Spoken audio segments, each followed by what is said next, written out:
Just wanted to be clear that this is a brief update right now. We wanted to get you a few very important details. We'll have much more on the investigation itself later.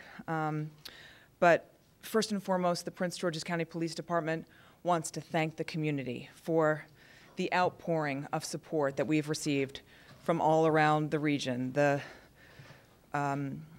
condolences have come in from as high as the governor down to regular, everyday citizens who are reaching out to us on our social media sites. So we thank everyone for that. Today at 11:50 this morning, Prince George's County police officers assigned to the District 6 station were dispatched to the Shell gas station at 6600 Sandy Spring Road in Laurel for an attempted theft from an automobile that had just occurred.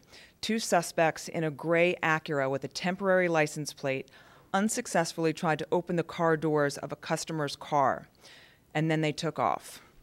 As responding police officers were on the scene interviewing witnesses and gathering evidence, a gas station employee noticed that the suspect vehicle had just returned to the station.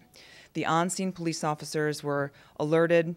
They returned to their police car and drove off after that suspect's car. The police officers were riding together as a two-person patrol car. They caught up with the suspect on I-95 southbound, and they communicated what they saw to the dispatcher. The police car then left the roadway and crashed into a ditch. Police officer Adrian Morris, a 2.5-year veteran, was ejected from the vehicle during the crash. He was pronounced dead a short time later at a local hospital. The passenger police officer, who has been with the agency for just 1 year, was released from the hospital after being treated for his injuries.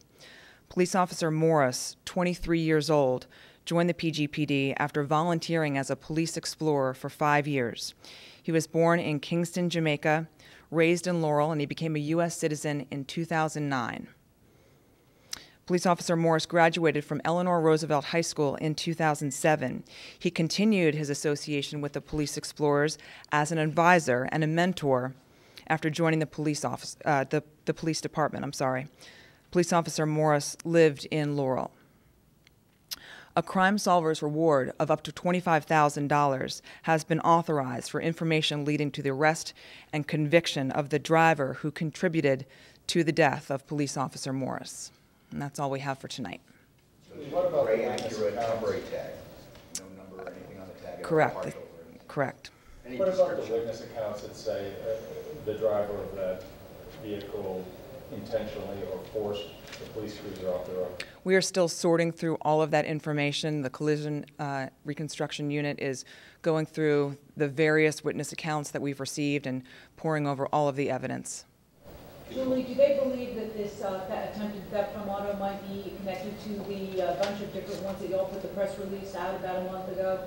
What we are looking into at this point is that the suspects involved in this attempted theft this afternoon could be connected to another incident today in Montgomery County. What was that? I don't have all of the details on that. We're still working on that right now.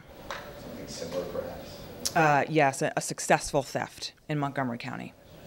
Julie, can you tell us what kind of consequences could the suspects that were in the gray Acura be facing once they're caught?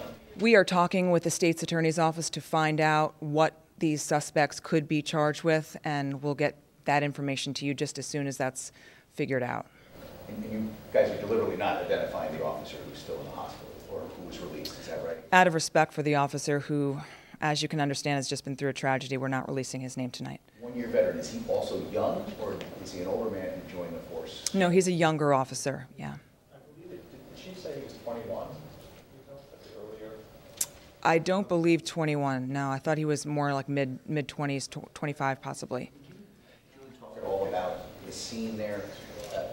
We had a photographer there who looked like who said it looked like the paramedics were working on the fatally injured officer on the median before they took him to the helicopter, even though the car was in the ditch. Was he ejected well before the car went into the ditch? I can't give you specific details on where it happened, but the officer was ejected from his cruiser. Can you confirm that the officer who passed was the one that was medevaced? Yes, the officer who died was medevac. The officer who was taken to the hospital and released this afternoon went by ground. Do you have any description of these suspects at the gas station? Were they men, women? We're going to give you a photo. As I mentioned, it's being emailed to everyone who's attending right now. It is a picture that the surveillance video at the gas station picked up, and you'll see a pretty clear image of that suspect. One or two? One. What gas station? A Shell station. Photo of Officer Morris as well? Yes, we will have a photo of him.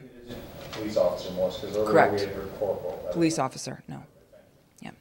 When you say there'll be an update later, you're talking about tonight or? No. Tomorrow. And just to be clear, Jackie, the photo that we're releasing is of one of the suspects. We have one photo, okay? Do you believe there may be more than one person who was in that car? There should be two, Two in yes. the car, we got a photo of one of them. Correct. And was that from this afternoon? That or was that from, Montgomery? that was today in Prince George's County. The incident that started all this? Yes. Are All there right. traffic cameras in that area that might be useful to you? I don't have that information. Can you talk a bit about this department's chase policy? Not at this time.